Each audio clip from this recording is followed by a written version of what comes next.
নমস্কার বন্ধুরা। তো এখন আমি সকাল সকাল লুচি ভেজে নিচ্ছি, কারণ বেলা তো 10টা প্রায় বাজতেই গেল।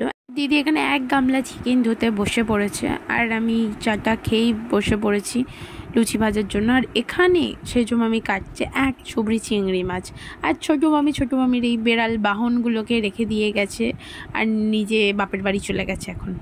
আর এনারা আমাদের এখন জ্বালাচ্ছে।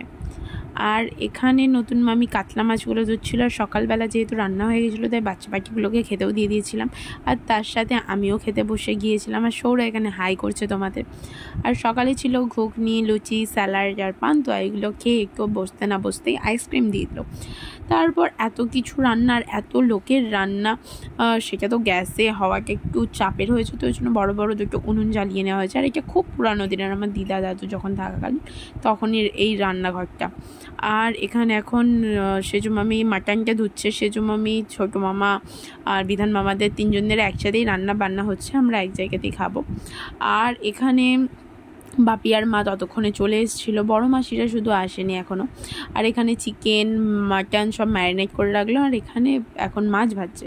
আর বাপি সবার জন্য স্প্রাইট এনেছিলো, সেটাই আমি দিচ্ছিলাম। আর ছোট দিদিদের দেখো বাগানে কত লেবু হয়েছে, লেবু গাছে, সেটাই দেখাচ্ছিলাম। আর এরা এখন গোল হয়ে বসে পড়েছে, লুডো খেলছে। অয়নদাও তার মাঝেই চলে এসেছিলো, সেটা আর দেখানো হয়নি। আর যা বাইরে যা গরম, আর এরা তো বেরোচ্ছেই না এসি থেকে। আর এখন নতুন মামি এক থালা মাংস তুলে দিচ্ছে, তাতে আমরা খাবো এখন সবাই মিলে। আর নতুন জামাই এসছে, ডাব কেটে দিচ্ছে, চিকেন দিচ্ছে, কষা, সমস্ত কিছু খেতেই মানে সকাল থেকে যে আমরা খাওয়া শুরু করেছি না, এখনও অবধি শেষ হচ্ছে না।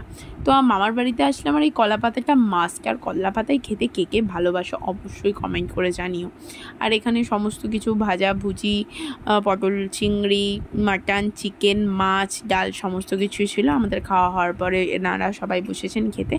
আর সেজো মামাদের গাছে এখন কাঁঠাল হয়েছে, আর সেটাই সেজো মামা আমাদের কাঁঠালটা পেরে দিতে যাচ্ছে। এখনও এই বছরের এখনও একবারও কাঁঠাল খাওয়া হয়নি।